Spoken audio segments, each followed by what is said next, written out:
Jackie, it's your first time in this clinic. Have you ever taken him somewhere else, John? No. For treatment? No. I always take it to the sea, wash it clean, and just suddenly this thing appear. Yeah. No, it always comes from lying in the dirt. If they're lying in a dirty spot, then the worms can drill into the body. You see? And then they are, usually when there are only a few, when there are only 5 or 10 or 20 on the whole body, it's not a big deal. But when there are so many in one single spot, it's a big problem. Big problem. I will give him now an injection to become a little bit relaxed, so that we can start taking out the worms. But I know I need to know because I don't have.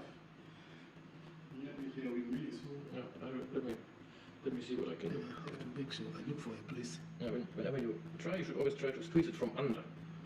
Yes, this one is up. Oh yeah. You see? If you come from under, you can put enough pressure to let the worm pop out. And actually that is a problem here on the ear, because the worms completely ran out of space here on the ear. They don't know where to grow anymore. And then there's a big inflammation, because the whole skin breaks. Usually the skin has enough elasticity to take a few worms. But here, it's overload.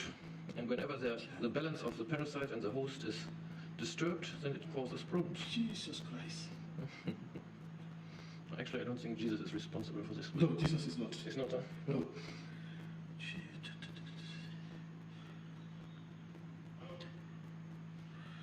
I think, what's the best place for it? It's light on the tiles. Normally, if it's sleeping on the tiles, it should not get so bad.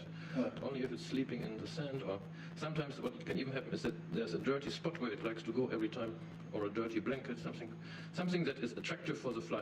The fly puts eggs on a spade or a spot that smells of dog.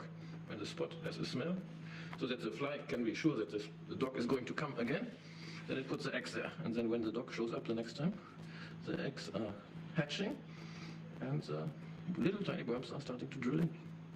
You see, they're moving with them. Actually, I think this should be a 2-hand job. 2 hands. This could have killed it, you know? Yeah, a lot of dogs die from this. Actually, usually the adult dogs don't die from it, only the puppies. But if it's so bad, it can cause many problems. Yeah. Somebody was telling me that I need to dog the ear of the dog. No. That's not nice. Who did the operation? Who did the castration? Who cut off the bolts? The one man did it for me. One man? Yeah. Good. I think the majority is out. One moment, please. One moment, please. Fell asleep within a second. Jesus Christ. No, I give it something anesthetic, you know. And even to do the operation, it would be better to do it under anesthetic. Yeah. Because the man that you just said did it for you, I'm sure they just held the dog down. They just held the dog. With 2 people, 4 people, and then cut out the balls. And I don't think the dog really liked that thing. Yeah. Have you been there when it happened? When they were doing it?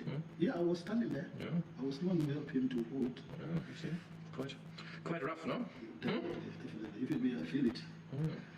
See, if you want to have your dog as a companion, the dog usually doesn't forget things like that. He's then always scared. As the game is now, from now on, I'll be making sure that I check.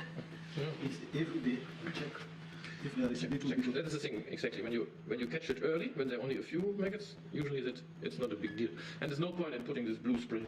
That has no effect. Yeah. This blue stuff that you put here, Yeah. Gentin Violet or whatever it is, it has no use. Good. Otherwise, he looks good. Wait, let me take over now.